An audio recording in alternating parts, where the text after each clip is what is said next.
Você vai abrir a sua Bíblia no Evangelho de João, no capítulo 16, no verso 8 ao verso 9.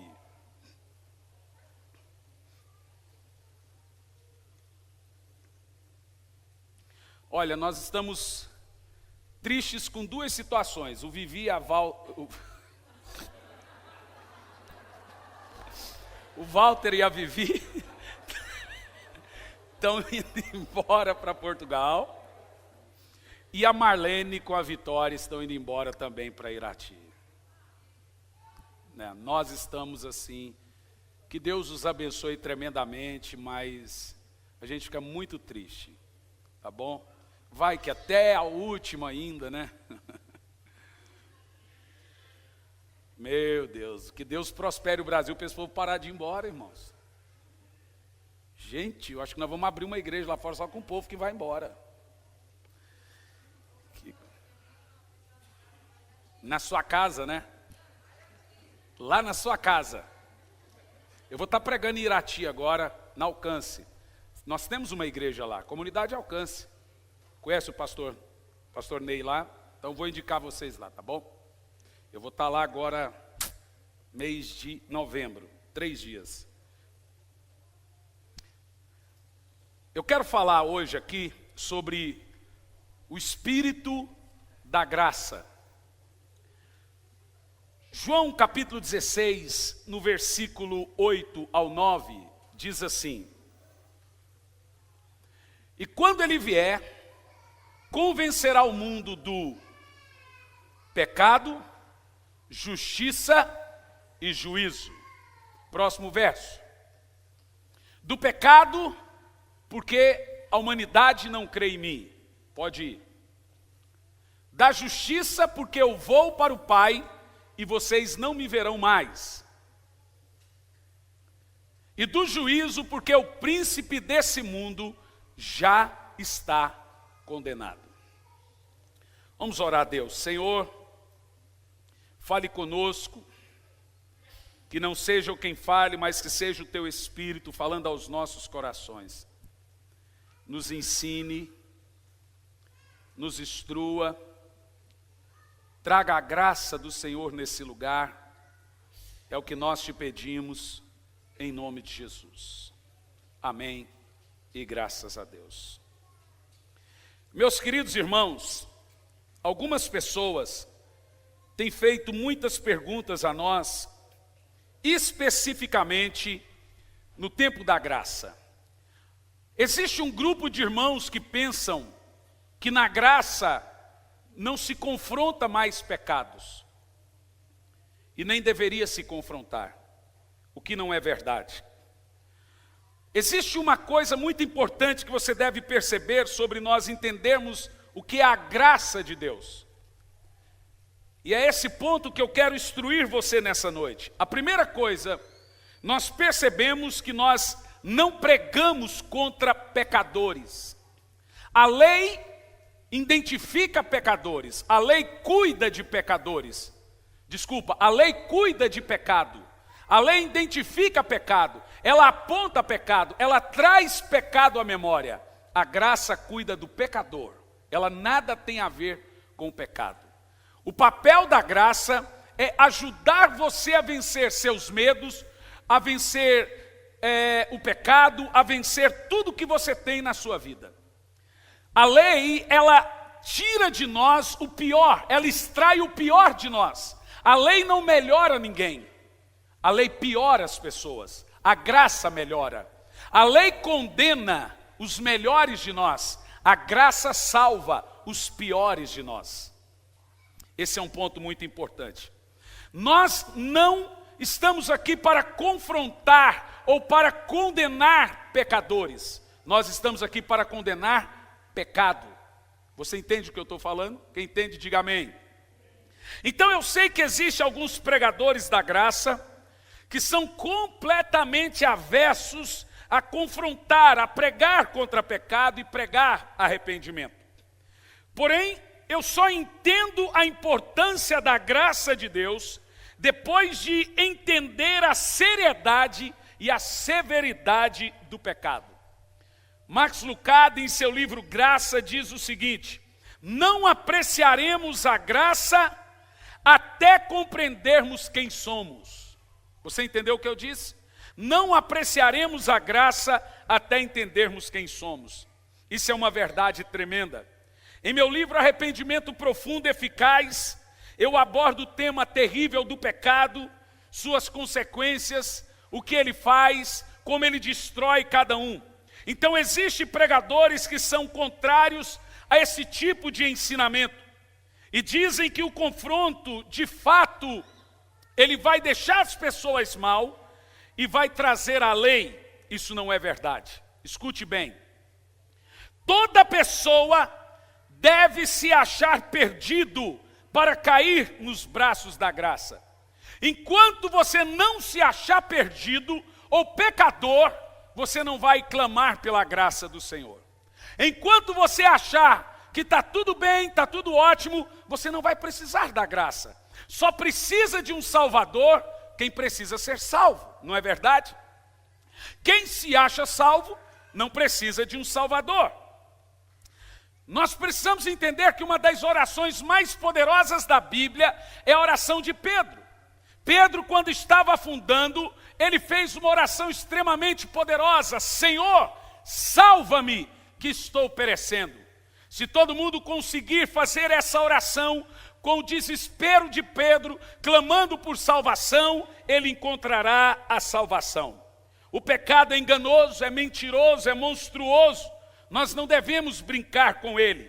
A graça, escute isso, ela tira a culpa do pecado, mas ela não tira a consequência dele. Por mais que você esteja debaixo da misericórdia de Deus, por mais que você esteja debaixo do amor de Deus, por mais que a misericórdia de Deus triunfe sobre o juízo, por mais que Deus é mais amor do que qualquer coisa, ainda assim existe a consequência das coisas que você faz na sua vida. Por mais que você esteja na graça, tudo que você faz, você vai colher.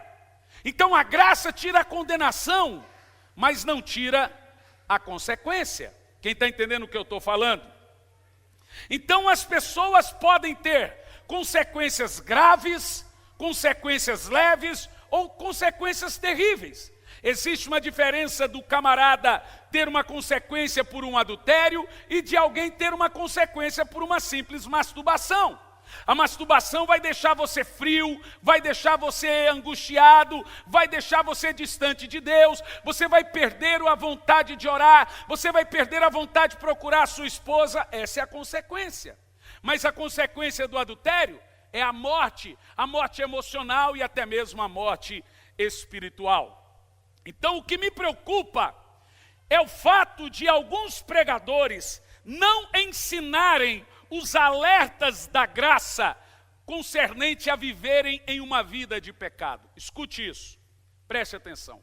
Isso que eu vou falar hoje é um dos tópicos no livro que está saindo agora em outubro, que é o Espírito da Graça. Está saindo agora o livro Incrível Graça, votado pela igreja o nome. Então veja bem, na graça, preste atenção, nós temos sérios alertas quanto a viver no pecado. Escute isso. Eu não vou ler nenhum texto do Velho Testamento para falar sobre pecado. Eu só vou ler textos do Novo Testamento para você entender a seriedade de não entendermos os alertas da graça a vivermos uma vida que não condiz com a palavra de Deus. Você precisa se lembrar.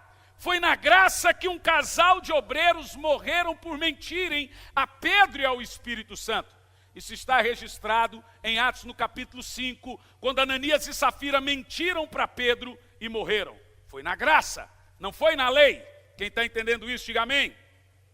Então lembre-se como Jesus lidou com o pecado ou os pecados da igreja do livro de Apocalipse. Todas as 7 igrejas do livro de Apocalipse, das 7, 5 delas estavam em pecado. E veja como Jesus lida com essas igrejas. Ele vem e ele diz: aconselho que se arrependa. Isso está no livro de Apocalipse, na graça. Em todos esses textos, nós vemos os alertas mesmo vivendo e estando no tempo da graça. Quem está comigo, diga amém. Agora vamos ver esse texto de Hebreus no capítulo 3, no versículo 13. Hebreus capítulo 3, no versículo 13. Preste atenção nesse texto. Eu não vim aqui, e não é o meu papel trazer condenação. O meu papel é você entender as responsabilidades da graça. Tem responsabilidades. Veja esse texto. Hebreus 3, 13. Pelo contrário, exortai-vos. Hebreus é um livro totalmente da graça. Exortai-vos mutuamente todos os dias, durante o tempo que se chama hoje, de maneira que nenhum de vós seja endurecidos pelo engano do pecado. Quem está lendo comigo, diga amém. Percebeu que é possível que haja um irmão entre nós, que por nós pregarmos e aderirmos à mensagem da graça como nosso carro-chefe, trazer sempre a misericórdia do Senhor em primeiro lugar, pode acontecer de ter algum irmão entre nós, pensar que por estar na graça, continuando a pecar, Deus não esteja mais vendo o seu pecado. Olha o que você acabou de ler nesse texto aqui agora. Há pessoas que mesmo na graça ficam endurecidos pelo engano do quê? Engano do quê, gente? Engano do pecado. Então esse tipo de irmão, o que deve haver para que ele não seja enganado pelo pecado? Deve haver exortação mútua. Um irmão exortando o outro ou vice-versa. Ei, querido, não vai por esse caminho, cuidado. Quem está entendendo o que eu estou pregando aí? Agora veja esse texto de Hebreus, no capítulo 10, no versículo 30. Hebreus, capítulo 10, no versículo 30.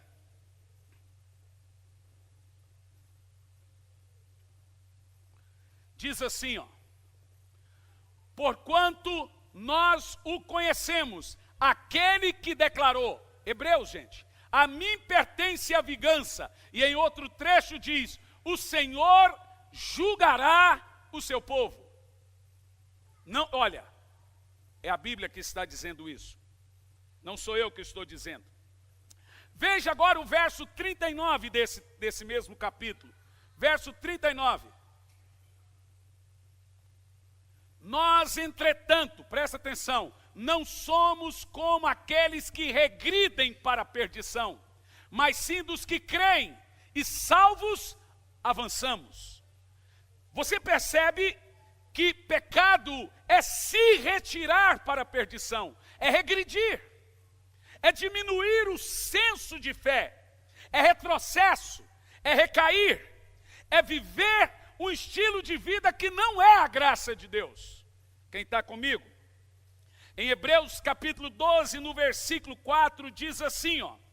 Na sua luta contra o pecado, ainda não resististes até o sangue. Veja bem, eu fiz questão de ler a carta de Paulo aos Hebreus, porque é um livro completamente que traz a revelação da graça. E Paulo, eu creio que foi Paulo que escreveu aos Hebreus, diz, na sua luta contra o pecado, ainda não resististes até o sangue. Agora veja, agora nós temos um alerta em Hebreus, capítulo 13, no versículo 4, sobre uma vida de prostituição. Um alerta. O que nós devemos entender é que existem alertas na nova aliança, que é extremamente importante para você entender o que é viver na graça.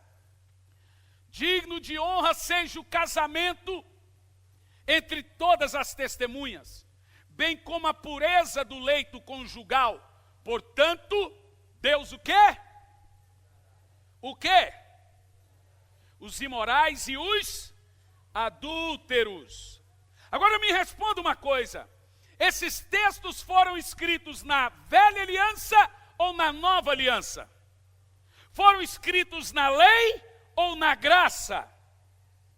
Eu acredito sim que a doutrina do pecado deve ser pregada, mas não para trazer o pecado à memória das pessoas, mas para trazer a justiça, para as pessoas despertarem para Cristo, não para elas saírem com senso de juízo e condenação, mas para saírem sabendo do que Deus os livrou. Quem entende o que eu estou pregando?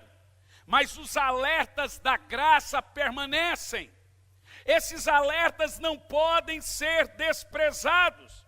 O arrependimento é uma doutrina exclusiva da graça. Na lei não se pregava arrependimento. Na lei a Bíblia diz que se alguém pecasse, põe para mim Hebreus capítulo 10, a partir do versículo 26, você vai ver que não tinha arrependimento na lei. Só tem arrependimento na graça. É na graça que não importa o pecado que você fez, se você se arrepender, Deus te perdoa. Não importa quem você é, quem você foi, se você se arrepender, Deus te perdoa.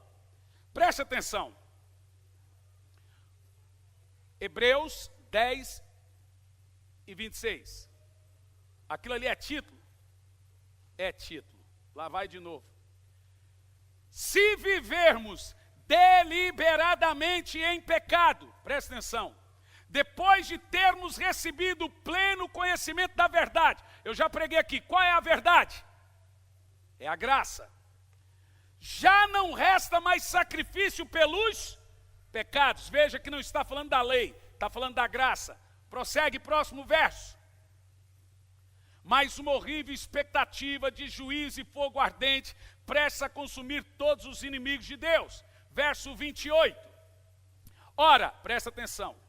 Se aqueles que rejeitaram a lei de Moisés morreram sem... Você percebeu?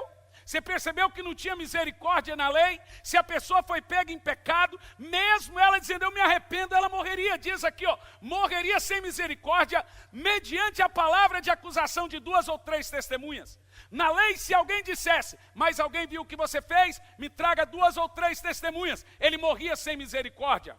Mas na graça, toda vez que o pecador diz eu me arrependo, a graça triunfa sobre o juízo. É muito maravilhoso. O arrependimento ele só existe porque nós estamos na graça. Olha lá, ó. Olha o verso 29, por favor.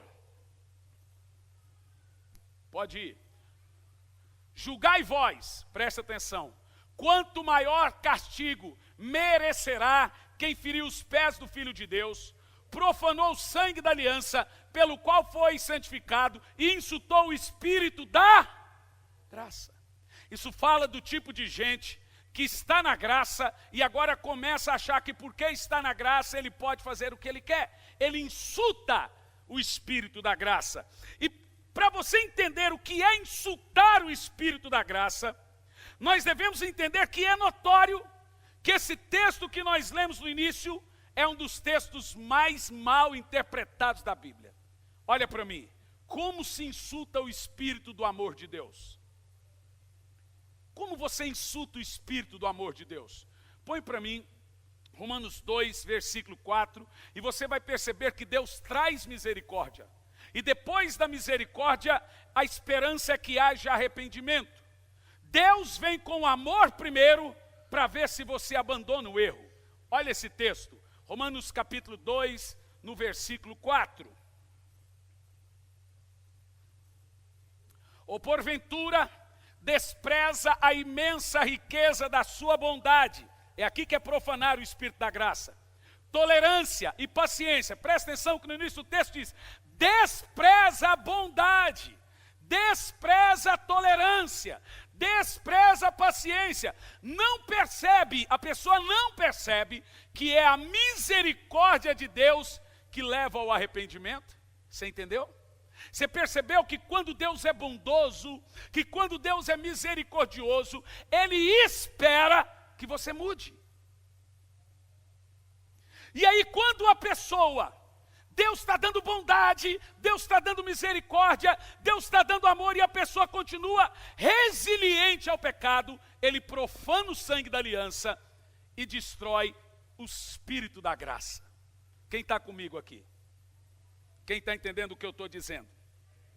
Vamos estudar em alguns minutos, João 16, do verso 8 e 9, para você entender como se profana o Espírito da graça. Como entristece o Espírito da graça. Você sabe que o Espírito da graça é o Espírito Santo. É o Espírito Santo que traz no seu coração esse desejo de amar a Deus, essa vontade de mudança. Você quer ver só uma coisa sobre o Espírito Santo? Quando ele vier, convencerá o mundo do pecado, da justiça e do juízo. Agora olha para mim. Só por 2 vezes na Bíblia você encontra o termo pecado no singular. Existe uma diferença de pecados e pecado. João 1:29 diz assim: eis o Cordeiro de Deus que tira o pecado do mundo. Está falando do pecado de Adão, ok? Por mais uma vez nós encontramos o termo pecado, não pecados. O texto diz: quando o Espírito Santo vier, convencerá o mundo do pecado, da justiça e do juízo. Não diz que o Espírito Santo vai convencer o mundo dos pecados. O texto diz que o Espírito Santo vai convencer o mundo de um pecado. Qual foi o pecado que Jesus tirou? Um pecado, o de Adão. Qual é o pecado que o Espírito Santo vai convencer? Preste atenção. Hoje, nesse culto, eu quero te explicar em detalhes como funciona a graça de Deus e como não profanar o Espírito da graça e pisar o pé do Filho de Deus. Vamos ver. Você sabe que durante muitos anos eu já preguei aqui nessa igreja, que o Espírito Santo todo dia está lhe trazendo convicção de pecado e dizendo que, ei, você pecou. Mas não é verdade. Já teve vezes que eu disse aqui, quando alguém aceitou Jesus, irmãos, a partir de hoje, você aceitou Jesus, vai ter uma campainha dentro de você, que quando você pecar, a campainha faz pim, pecou. Mas não é verdade. Não existe campainha, coisa nenhuma. O Espírito Santo não está dizendo pim, pecou. Não é isso. Não é os seus pecados que o Espírito Santo está trazendo à sua memória. Qual é o pecado que o Espírito Santo me convence, então? Próximo texto. Lê em voz alta. Do pecado, porque a humanidade não crê em mim. Qual é o pecado? De não crer em Jesus. Agora deixa eu te explicar como se entende isso. Olha para mim. Toda aliança que Deus fez, Ele deu algo e requereu algo. Quando você se casa, é uma aliança. Então você dá uma aliança para a noiva dá aliança a você, e na lua de mel você dá outras coisas também.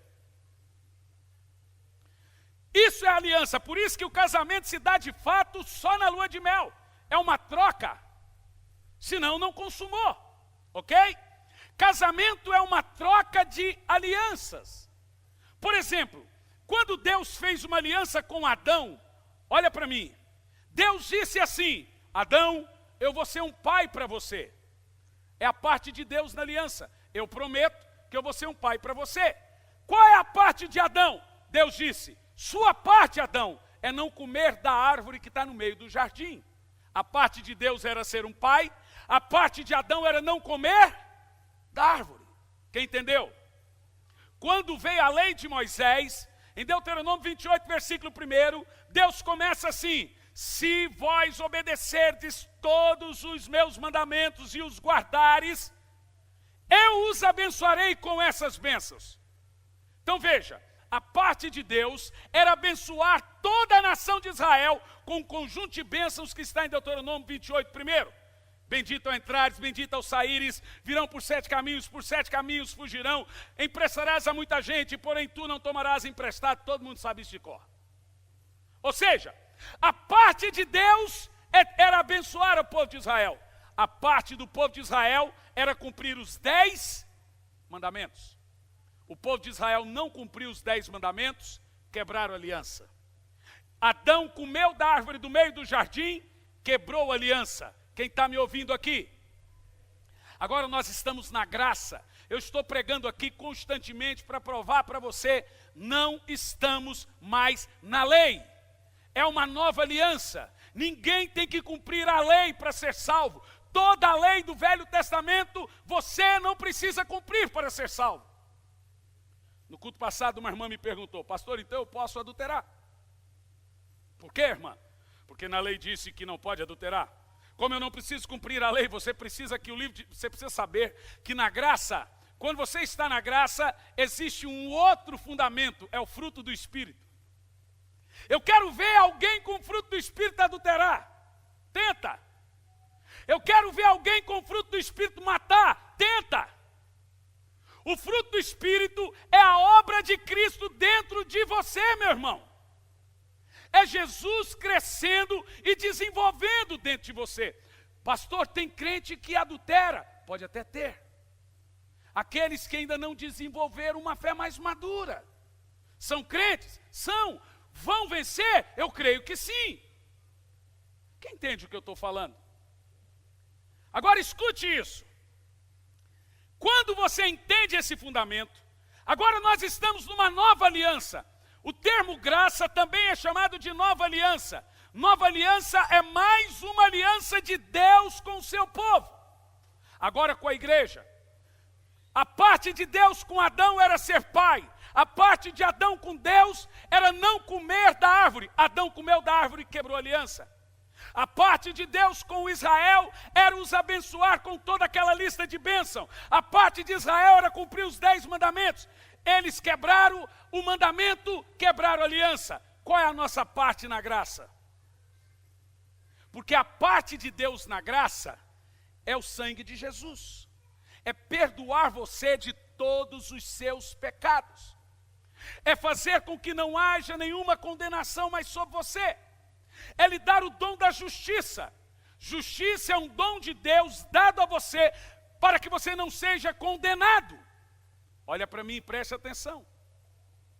A parte de Deus na graça foi dar a você Jesus Cristo, para morrer pelos seus pecados, para que você não seja condenado.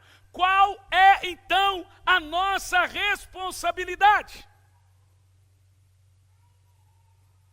Mas pastor, existe responsabilidade minha na graça? Na graça tudo não provém de Deus, eu não tenho que fazer nada, existe. A sua responsabilidade na graça é crer. Vamos ler alguns textos aqui. Qual é a minha responsabilidade na nova aliança? Romanos capítulo 1, no versículo 17. Preste atenção nesse texto.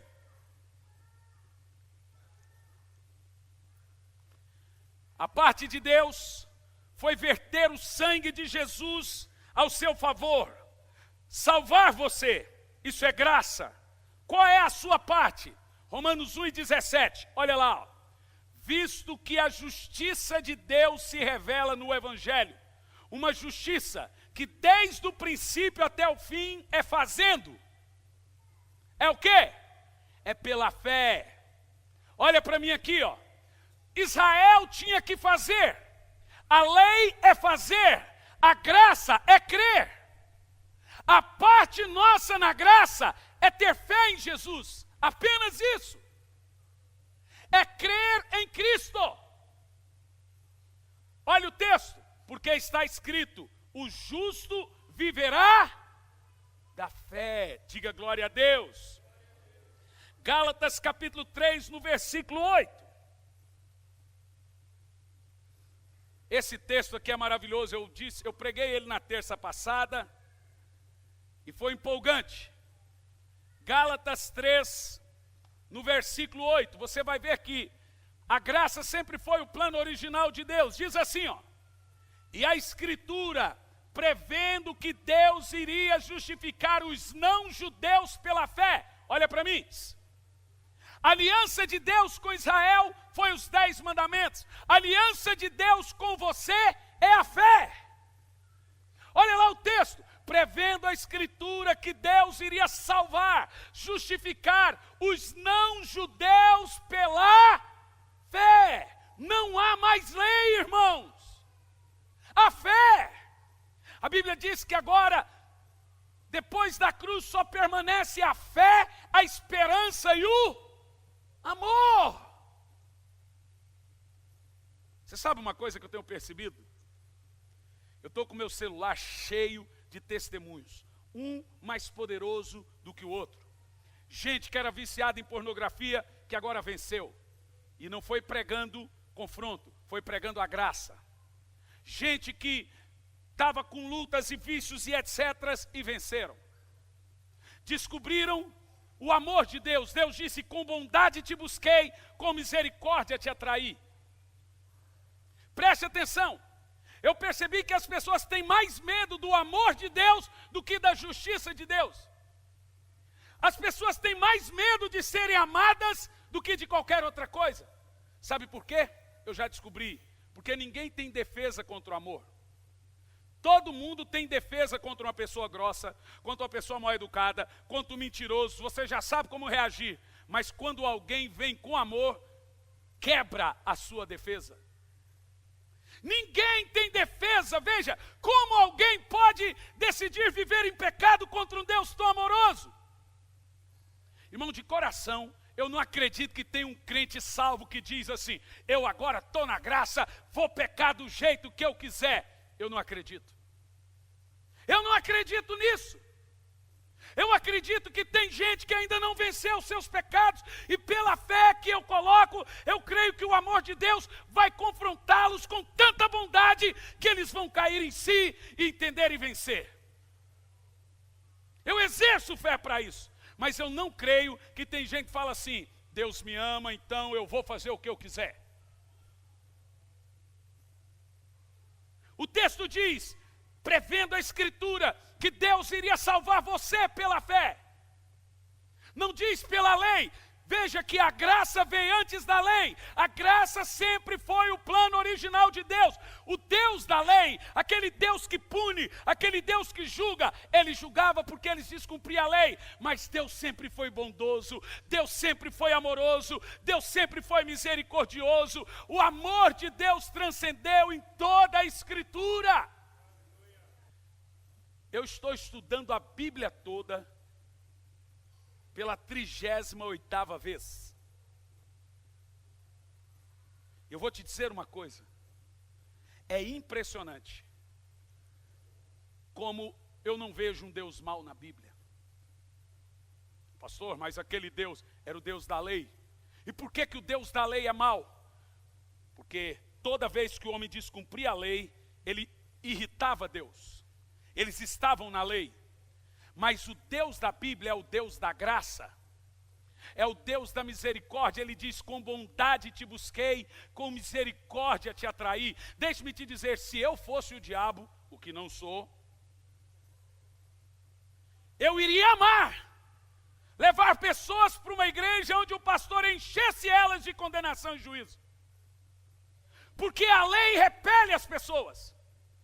Se eu fosse o diabo, eu ia amar mensagens que fizessem as pessoas saírem se sentindo indo para o inferno. E se eu fosse o diabo, eu iria odiar pastores que falassem bem de Deus para você. Pastores que mostrassem para você que Deus é amoroso, que Deus é bondoso, para você não desprezar esse amor, como nós lemos, não desprezar o Espírito da graça, entender que a bondade de Deus com você não é para você continuar pecando, é para você falar: Senhor, o Senhor está me dando oportunidades de mudar. Se eu fosse o diabo, eu iria dizer: não pregue isso. Eu vou te contar uma coisa. Estávamos no culto passado em Curitiba, uma irmã estava sentada e começou a chorar desesperada. E ela começou a chorar, chamou alguém. O que foi? Eu estou vendo um gnomo sentado na frente do pastor. E ele está gritando. E a irmã ficou desesperada. O que ele está gritando? Pare de falar isso. Pare de falar isso. Pare de falar isso. Pare de falar. Cala a tua boca. E você sabe o que eu estava falando? Que Deus é bom e a sua misericórdia dura para sempre. Deus é bom o tempo todo, Ele é misericordioso o tempo todo. Eu quero aqui nessa noite gritar para o inferno ouvir: o meu Deus é Pai, o meu Deus é bom, o meu Deus é amoroso, e a sua bondade e a sua misericórdia dura para sempre. Engole isso, diabo! Quando você entende quem Deus é, quando você entende o amor de Deus, isso faz superar os seus medos. Sabe, eu estava assistindo um filme ontem com a pastora, ruim, muito ruim. na Netflix. A atriz é a melhor atriz do cinema, Jennifer Aniston. Não é porque ela é bonita, não. É porque ela é uma boa atriz. Também porque ela é bonita. Mas nesse filme ela estava muito feia, eu fiquei triste. Falei para minha esposa, por que eu falo, olha que mulher mais feia nesse filme. Ela, você só quer assistir porque ela é bonita, mas ela está feia nesse filme. A história do filme é que ela perdeu a família toda. O nome do filme é Razão para Viver. No meio do filme o Espírito Santo falou comigo. Você está vendo o sofrimento dessa mulher? Tentou suicídio mais de 10 vezes. Filme real. Falei, sim. Imagina quantas pessoas chegam na igreja sofrendo. Apanhou do marido. Segundo, terceiro, quarto casamento. Filhos drogados. Cheios de condenação, culpa e juízo. E elas estão esperando entender o que eu sou para elas. Imagina ela chegar e o pastor lhe encher de condenação. Elas voltam e ficam piores. A lei não melhora as pessoas, a lei piora as pessoas. Quanto mais você entender que Deus te ama, aquele que tem a sã consciência da graça, quanto mais ele recebe amor, mais ele ama a Deus.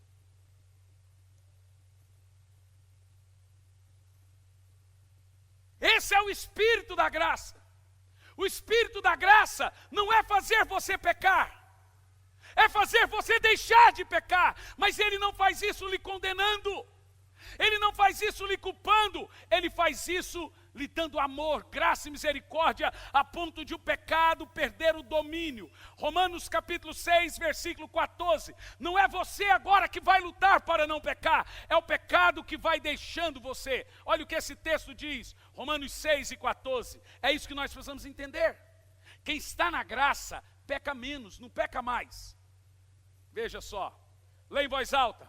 Porque o pecado não pode exercer domínio sobre vós, pois não estáis debaixo da lei, mas debaixo da graça. Você percebeu? Quanto mais amor você tem de Deus, mais o pecado lhe abandona. E eu vou te dizer por quê. Preste atenção. Só tem acusador aonde tem acusação. Quando o Senhor brada lá do céu, não tem condenação sobre você, já não tem acusador. Ninguém consegue pecar contra um Deus tão amoroso. Quando a pessoa sente, veja, Jesus nunca chamou Deus de Deus. Ele sempre chamou Deus de Pai. E sabe o que Deus quer que você saiba? Que Ele é um Pai para você. Hoje é o dia dos pais. Mas veja que o Espírito Santo está dentro de você, fazendo você chamar Deus de Pai. Gálatas capítulo 4, no versículo 6. Uma das funções do Espírito Santo é fazer você entender que Deus é um Pai para você. Então todo dia o Espírito Santo está aqui lhe dizendo, Deus é seu Pai. Clame o seu Pai. Chame o seu Pai. Leia em voz alta. Porque sois filhos, Deus enviou o Espírito de seu Filho para habitar em seus corações. E Ele clama, Abba Pai. Abba Pai é Paizinho querido. Então o Espírito Santo, o Espírito da graça, está dentro de você dizendo, chame o seu Pai hoje. Fale com o seu Pai. Todo mundo tem temor a Deus, todo mundo sabe que Deus é poderoso, todo mundo sabe que Deus é grande, mas quantos aqui sabem que Ele é Pai?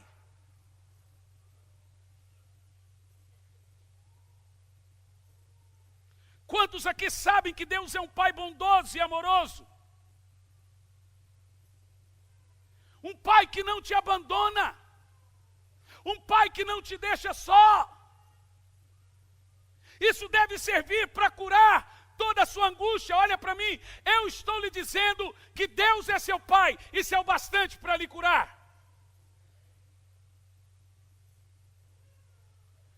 A Bíblia diz que o justo viverá da fé. Se ele recuar, a minha alma não tem prazer nele. Veja em Atos 16, versículo 31. Você vai entender que a nossa parte na graça é crer. Qual é a sua parte? É crer. Mas pastor, eu creio em Jesus. Você vai ver hoje que não é bem assim. Atos 16 e 31. 16 e 31. E eles prontamente lhes afirmaram, crê no Senhor Jesus e serás salvo tu e a tua casa. Quando nós vamos para o Novo Testamento, tudo vem da fé. Então veja, presta atenção, olha para mim, eu quero muito a sua atenção aqui. Em todos esses padrões, nós vemos uma maneira de Deus agir. E fica claro que a nossa parte na graça é viver da fé. A nossa parte na aliança é sempre crer em Jesus. Olha para mim, crer em Jesus para o crente equivale a não comer da árvore do meio do jardim. Crer em Jesus para o crente equivale a guardar os 10 mandamentos. Qual era a parte de Israel? Os 10 mandamentos, cumprir. Qual era a parte de Adão? Não comer da árvore. Qual é a sua parte? Crer em Jesus. Então, crer em Jesus para nós equivale a obedecer os 10 mandamentos, equivale a não comer do fruto da árvore do meio do jardim. Tudo que nós fazemos, meu querido Alessandro, tudo que nós fazemos tem que ser pela fé. Por isso que a Bíblia diz que tudo que não vem da fé é pecado. Por isso que o pecado que o Espírito Santo está ali convencendo, não é os seus pecados que você comete, é o pecado de não crer. É isso que o texto está dizendo. Do pecado de não crer. Não é dos pecados, é do pecado de não crer. Porque toda vez que você não crê, você quebra o quê? A aliança. Diga misericórdia. Adão quebrou a sua parte, comendo da árvore. Israel quebrou a sua parte, não guardando os mandamentos. O crente quebra a sua parte quando não crê em Jesus para a justiça. O Senhor brada e disse: o meu justo viverá da fé, e se ele recuar, a minha alma não tem prazer nele. Presta atenção, Deus não tem prazer no justo, não é quando ele não cumpre a lei, é quando ele não vive da fé. Deus está dizendo: nada te separa do meu amor, mas não crer em Jesus para a justiça separa você de mim.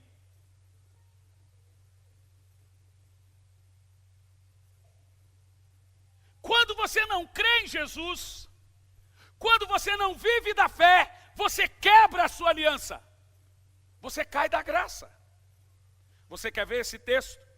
Gálatas 5:4. Toda vez que você não vive da fé, você cai da graça. Olha esse texto, Gálatas capítulo 5, no versículo 4.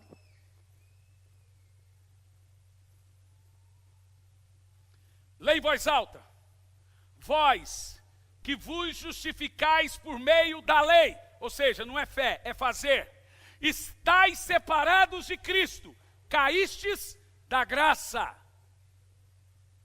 Esse final de semana passado, não vou dizer passado, um desses aí, senão é onde eu fui vai saber, já foi já, pois edita. Eu preguei numa igreja muito rígida. Irmãos, eu não uso terno. Eu cheguei na igreja, até os membros estavam de terno. Aquelas igrejas bem rígidas. E no meio do caminho o Espírito Santo gritou na minha cabeça: é para pregar a graça. Eu falei: aqui não, Senhor. Falei: aqui eles vão me pôr para fora. Irmãos, eu fiquei tão apreensivo. Falei: gente, eu falei: meu Deus, se eu pregar a graça nesse lugar, eu vou apanhar. Aqui não pode cortar cabelo. Aqui as mulheres não rapam os cabelos do sovaco. Aqui é homem do lado, mulher do outro. Eu estou lascado. O Espírito Santo falou assim: pregue a graça, tem que haver liberdade. Quando eu cheguei, não era todo esse bicho 7 cabeças. E eu preguei. Foi uma libertação total. Quando as pessoas entendem o amor e a misericórdia de Deus. Eu li esse texto aqui. Antigamente o meu pai dizia que cair da graça é cair em pecado. Vocês ouviram isso muitos anos, mas a Bíblia diz que cair da graça é não viver da fé. Inclusive, quando alguém cai em pecado, ele fica disponível para o amor de Deus. Aonde abundou o pecado, superabundou a graça, irmão. Quanto mais tem pecado, mais tem oportunidade da graça transformar. Mas o que é cair da graça? é não viver da fé. É voltar a viver de jugo, de lei, de preço, de favor. Deus faz isso, eu faço isso, de trocas. É só o que a gente está vendo em muitas igrejas. Trocas, barganhas com Deus. E na graça não tem barganha. Na graça tudo vem dele. Dele por ele são todas as coisas. E aí você cai da fé. Agora presta atenção, olha para mim. O que eu vou te revelar agora é chocante. Porque tem muito crente que não sabe o que é viver da fé. A maioria de vocês acredita que viver da fé é ficar dizendo, eu tenho fé para ter um carro, eu tenho fé para passar na faculdade, eu tenho fé, eu vivo da fé, eu creio, então eu creio, eu vivo da fé. Isso não é viver da fé. Eu quero te ensinar hoje o que é viver da fé. Porque se o justo não viver da fé, ele cai da graça. O que é viver da fé? Veja bem, viver da fé, vou te fazer o conjunto, é viver crendo na obra de Jesus na cruz, e nunca duvidar disso. Vou fazer a lista do que é viver da fé. Viver da fé é viver sabendo que você não é salvo por seus méritos. Viver da fé é viver sabendo que foi a obra de Jesus na cruz que te fez justo. Sabe, esses dias eu vi um pregador pregando, irmãos, nós temos que tentar e lutar para ser cada vez mais justo. Que absurdo é esse? Ninguém é mais ou menos justo. Você é justo pela obra de Jesus. Você não é justo pelos seus méritos. Você é justo pelo que Jesus fez. Não é pelo que você fez. Você pode ser mais santo, mas nunca mais justo. Todo mundo é justo igual. Desde aquele crente carnal que ainda não venceu o pecado, desde aquele crente espiritual. Você é justo. Você pode ser mais santo, mas nunca mais justo. Você só é justo do mesmo tanto, porque você é justo por causa de quem? De Jesus. Diga amém. Então viver da fé é viver crendo que você é justo. Viver da fé é saber que você não é justo fazendo justiça. Você é justo crendo que Jesus é justo em você. É saber que por apenas crer em Jesus, eu sou declarado justo. Não por fazer, mas porque eu creio na obra de Jesus na cruz. Viver da fé é saber que somente em Cristo eu sou aceito por Deus, sem nenhuma acusação, sem nenhuma condenação, sem nenhuma culpa. Viver da fé é saber que Deus não irá mais colocar na minha conta os meus pecados. Eu vou dizer de novo. Olha para mim. Deus não pode pôr nas suas costas mais os seus pecados. Pastor, isso é loucura? Não, não é loucura. Porque se Deus pôr na sua conta os seus pecados de novo, é duas condenações. Ele põe na conta de Jesus e põe na sua de novo. Você está dizendo que o sacrifício de Cristo não foi suficiente para levar os seus pecados. Jesus já levou os seus pecados. Agora, toda vez que você se arrepende, a provisão do perdão de Deus para você. Se Deus pôr na sua conta o seu pecado, é igual na lei. Mesmo que você se arrependa, você não é perdoado. Mas como Jesus morreu pelos seus pecados, passado, presente e futuro, toda vez que você peca, você clama pelo amor e misericórdia e se arrepende, Ele te perdoa. Entendeu? Diga amém. Viver pela fé, irmão, não é dizer, creio que Jesus vai fazer isso, creio que Jesus vai me dar isso. Todo mundo pensa que isso é viver pela fé. Viver pela fé não é dizer apenas, creio que Jesus vai me curar, ou eu tenho fé para isso, tenho fé para aquilo outro. Viver da fé não é fé para ter. Eis, viver da fé é fé para ser, não para ter. É pela fé que você vence, é pela fé que você é justo, é pela fé que você é santo, é pela fé que você é salvo. É viver para ser e não para ter.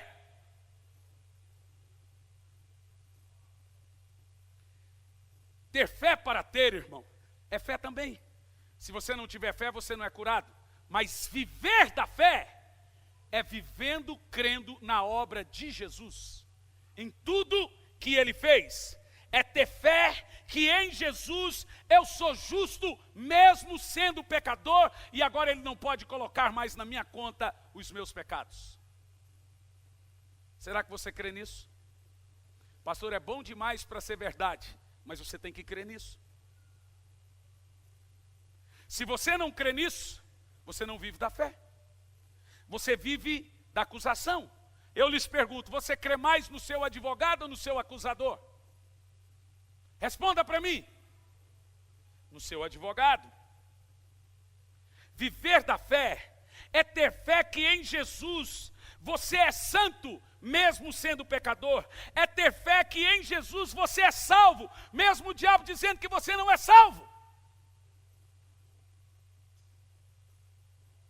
Olha para mim.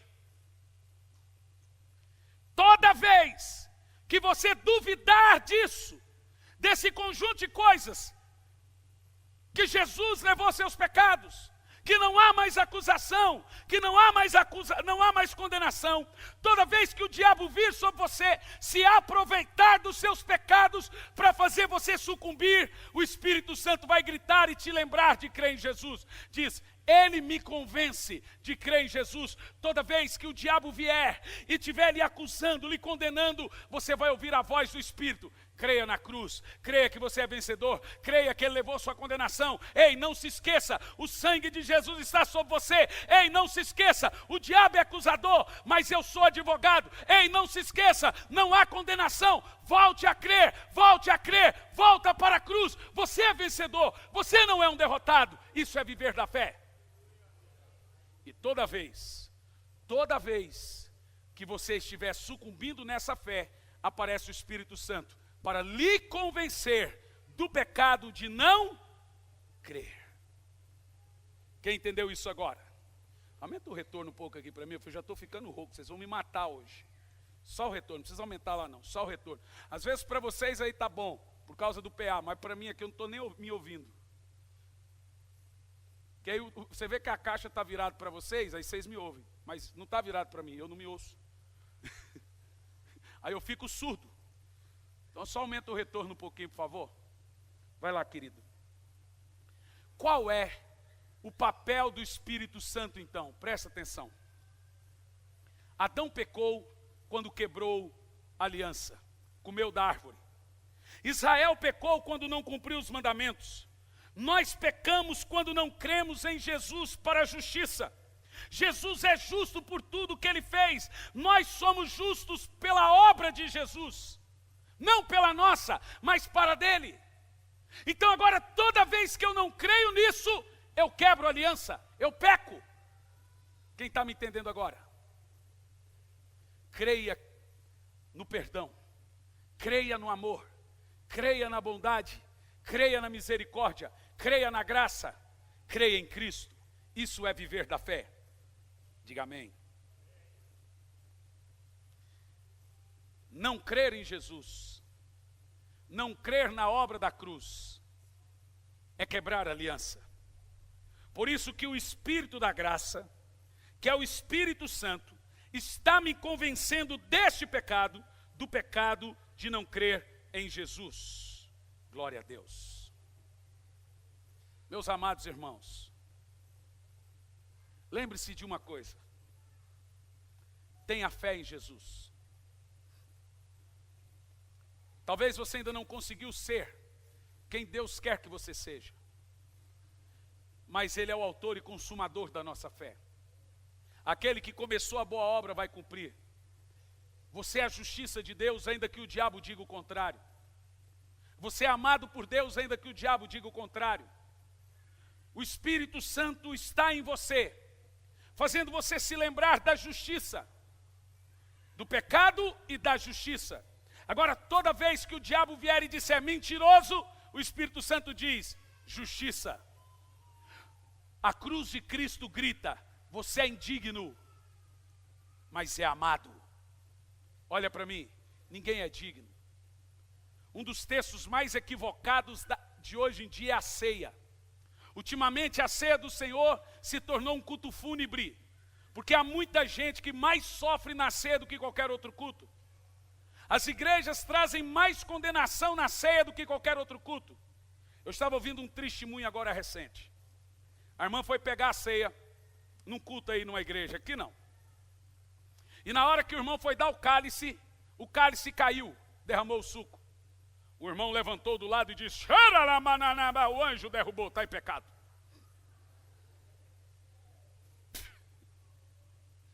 Aí o irmão levantou e disse assim, confessa, foi o anjo que bateu na mão para o cálice cair. Diante de todo mundo.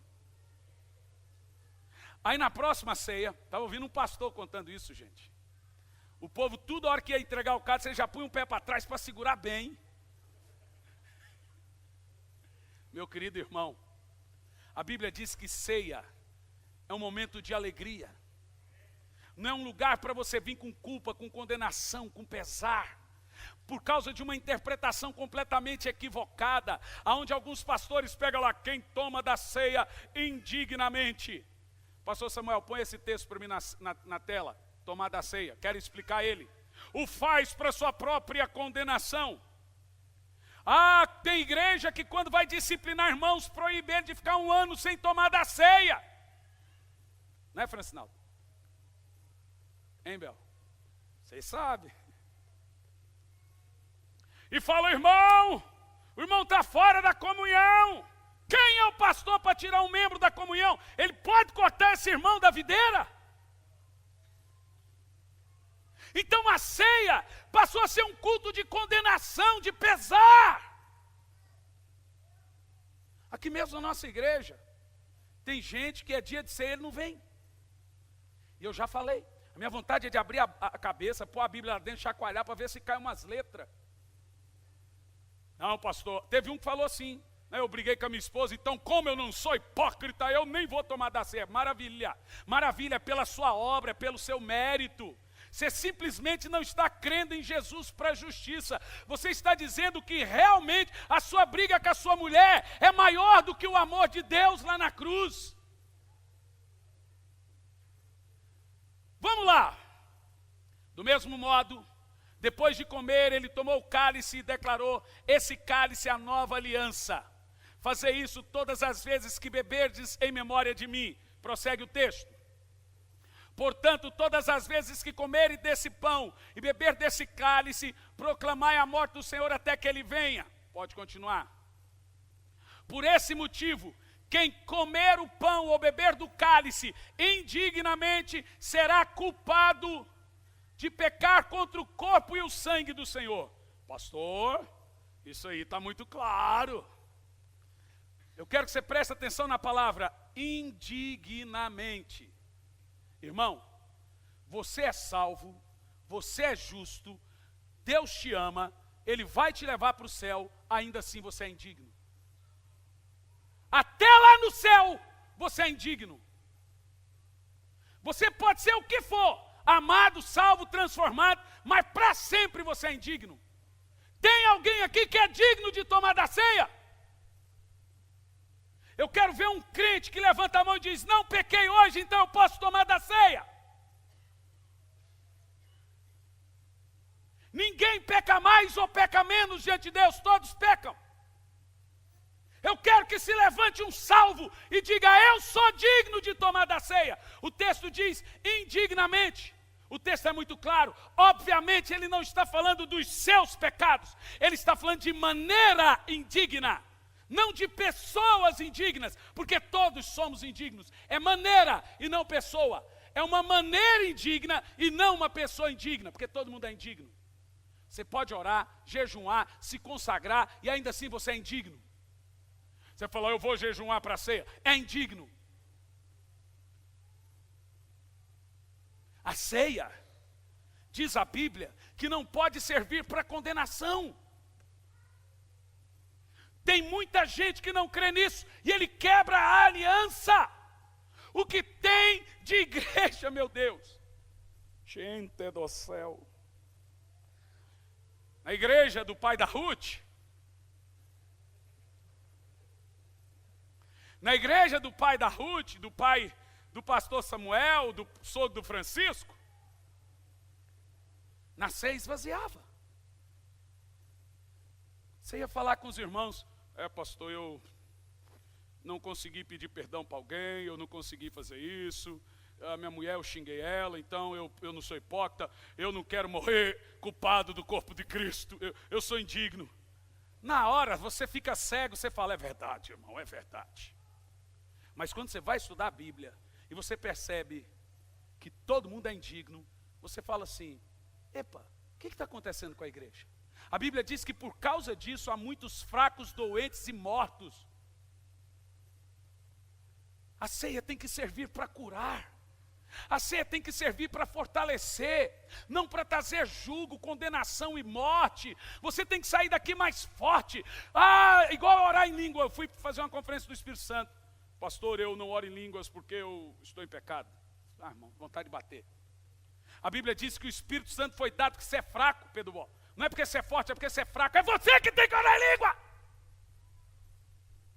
Meu Deus do céu. Quanto mais pecador você for, é que você tem que orar em línguas. É porque você é fraco, não é porque você é forte. Você está percebendo que a igreja... Uma irmã disse esses dias, me contaram. Eu preciso estar numa igreja que o pastor proíba usar calça jeans, que o pastor seja duro, senão eu peco. Me contaram isso aqui. Você vê como que a igreja está hoje? Se eu não tiver numa igreja que o pastor não chega o bete, eu preciso que seja assim. As pessoas não gostam de viver na graça, elas têm medo da graça. Vamos continuar o texto? Diga comigo, maneira indigna, não pessoa indigna. Não pode ser pessoa. Se for pessoa, ninguém pode tomar da ceia. Tem alguém aqui que não pecou hoje? Levanta a mão. Quem pecou hoje? Certeza que eu pequei. Na hora que o São Paulo estava jogando, eu xinguei um monte o Cruzeiro. E o meu time também. Foi miserável. Seus Bambi. Mas isso aí eu falei para o Cruzeiro. Quem não pecou hoje? Quem não teve um mau pensamento? Quem não soltou uma palavra sem querer? E agora você vem para o culto de ceia, cheio de condenação e culpa, dizendo, meu Deus, se eu beber desse cálice eu morro amanhã. Será que é isso que o Senhor está dizendo? Levanta a sua mão e diz, eu sou indigno, mas sou amado. Irmãos, eu sou indigno. Esse negócio que aconteceu com a Daniela Araújo, eu coloquei na internet assim, Daniela Araújo não é mais pecadora do que eu. Teve uns crentes que escreveram, o que o senhor andou fazendo, pastor? Aí eu só mandei para ele, mitei, o mesmo que você. Aí os meus amigos da infância, os gaiatas, escreveram assim, se eu contar a sua adolescência. E essa é verdade, irmão. Quando uma mulher foi jogada aos pés de Jesus com o pecado exposto dela diante de todo o templo e Jesus, igualzinho da cantora, qual foi a reação de Jesus? Aí você vai saber como Deus reage. O que Deus fez quando o pecado de alguém foi exposto? Não estou dizendo que a mulher, alguém falou, mas ela tem que se arrepender. Querido, estamos falando de uma drogada. O pecado já foi jogado no ventilador. O que a igreja vai fazer agora? Terminar de matar? Como Jesus fez? É muito difícil a igreja entender o padrão de Jesus. Jesus tinha dois padrões, com religioso e com pecador. Com religioso era só na orelha, com pecador era só amor. Quem quer entender a ceia hoje? Vai lá. Próximo verso, 28. Examine-se, pois, cada um a si mesmo, e dessa maneira, coma, às vezes coma, talvez não coma, é isso? Examine-se, pois, o homem, veja se você não é indigno, e dessa maneira, talvez você coma. O texto, temos aqui o mandamento, e dessa maneira coma. Continua o texto. Pois quem come e bebe sem consciência de pecado, aqui está a maneira indigna. Ei, é do corpo dele dele que você tem que saber. Saber que o sangue foi derramado, saber que ele é a sua justiça, saber que ele é a sua provisão. Isso, toda vez que você pegar o cálice, você tem que saber que Jesus morreu por você, que ele derramou sangue, que ele ressuscitou, que ele é o seu perdão, que ele é o seu amor, e não pode ser de maneira indigna. O que é maneira indigna? É você se sentir indigno. É essa maneira que você não pode tomar. Se a Bíblia fala de você se sentir condenado, você se condena. Qual é a maneira indigna? Leia o texto. Não discernir o corpo seu, o corpo de Cristo. Pelo amor de Deus. Quanto mais religião, menos graça. Quanto mais lei, mais pecado. Toda vez que você se aproxima da mesa do Senhor para a ceia, se aproxima com confiança, se arrependendo dos seus pecados e discernindo o corpo. Em Cristo eu fui salvo.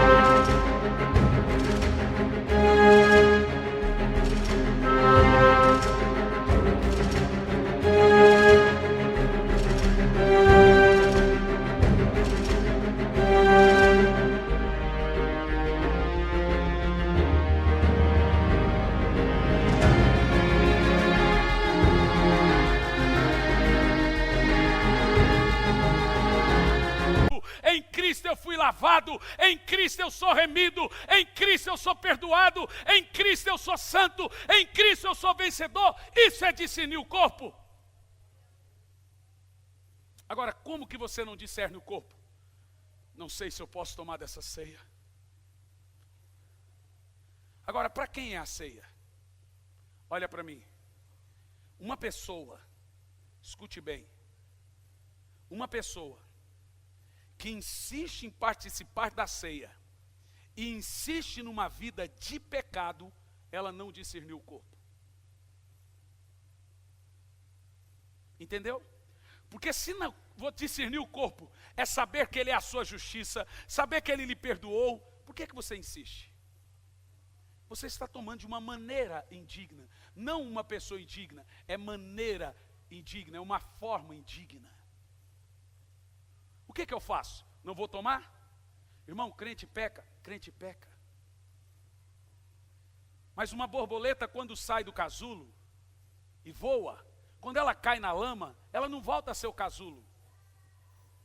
O justo pode 7 vezes cair, 7 vezes Deus o levanta. Crente não vive em pecado.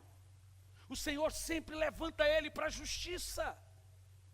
E você tem que ter fé na graça para isso.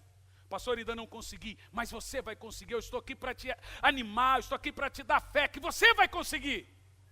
Diga amém. Nós vamos orar para que isso aconteça. E você vai conseguir.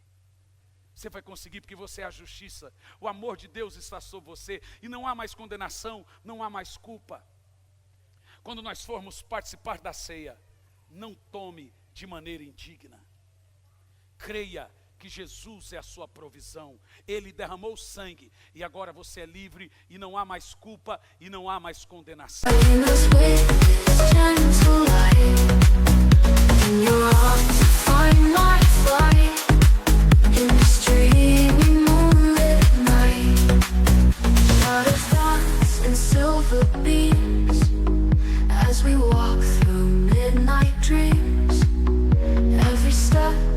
Tender sigh beneath the glow endless sky. The world fades away, it's just us two, wrapped in the glow of the midnight blue. In the silence, love's pure and true, dreaming in the light of you. Whispers of the nighttime breeze,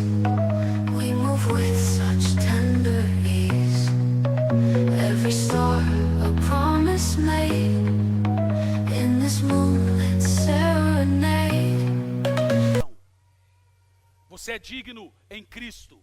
Indigno você sempre é, sozinho. Mas em Cristo você é digno. Nunca de maneira indigna, sempre de maneira digna. Não é pessoa digna, é maneira digna. Qual é a maneira digna? Senhor, em Ti eu sou digno de participar da ceia. Diga amém. Essa é a maneira. Nunca mais se sinta culpado e condenado. A graça vai lhe dar poder para vencer seus medos, fobias, temores, falta de perdão e pecado. Nós somos uma igreja de vencedores, não uma igreja de derrotados. Nós somos uma igreja de gente que é a fé, que tem a fé de Cristo, filhos de Abraão pela fé. Não gente, irmão, deixe-me te dizer, você é a justiça de Deus. Você não é um derrotado, fracassado, adúltero, você é a justiça de Deus. Quando a igreja de Corinto estava em pecado, Paulo não chegou dizendo, vocês vão para o inferno. Sabe o que Paulo disse para eles? Não se esqueçam que vocês são templo do Espírito. Ele lembrou a eles que eles eram, não lembrou a eles o pecado deles, lembrou a eles que eles eram um templo do Espírito. Eu quero te dizer que você é templo do Espírito. Você é filho de Deus em Cristo Jesus. Diga amém. Eu quero que você fique em pé no seu lugar.